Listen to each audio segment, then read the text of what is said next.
একটা শরবত তৈরি করবো, সেজন্য আমি আগে লেবুর রসটা করে নিচ্ছি। এবার এটা আমি সেঁকে নিই লেবুর রসটা। এবার আমি এর সাথে আর একটু পানি মিক্স করে নেব।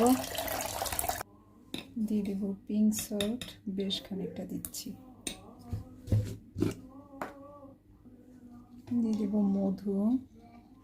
এখানে আপনারা চাইলে অনেকে গুঁড়ো ব্যবহার করতে পারেন, আমি আজকে মধু দিয়ে দিচ্ছি একদম বেশি করে 2 টেবিল চামচ। যারা ওজন কমানোর জার্নিতে থাকবে তারা কিন্তু মধু প্রাথমিক পর্যায়ে খাবেন না, মধুটা মেনটেনিংয়ে এসে খাবেন। এবার ঈদে কিন্তু আমি বেশ কিছু গিফট পেয়েছি, তার মধ্যে হচ্ছে এই বীজগুলো। এটা পিওরেজার ভাই, ছোট ভাই, ও আসলে আমার জন্য গিফট পাঠিয়েছে। দিয়ে দিচ্ছি স্প্রিলোনা।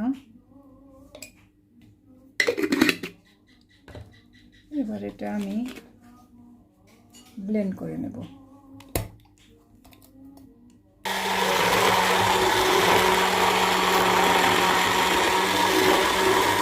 বাস, দারুণ একটা শরবত রেডি হয়ে গেল।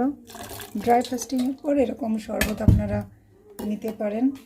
আর যাদের আসলে বিভিন্ন রকম বীজ মিক্সড করা বা কষ্টকর, তারা এরকম কিন্তু কিনে নিতে পারেন। এই যে পিওরোজার একসাথে মিক্সড করা আছে। আমি আসলে আমাকে গিফট দিছে সেজন্য বলছি না, আসলে সত্যি এটা খুব ভালো, আমার খুব ভালো লেগেছে। থ্যাংক ইউ পিওরোজা। এরকম গিফট পেলে কার না ভালো লাগে। তো আমি এবার শরবতগুলো ঢেলে নিচ্ছি।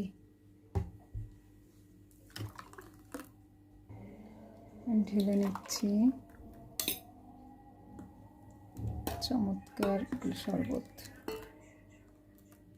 কালারটা কি সুন্দর হয়েছে না, একদম 2 গ্লাস।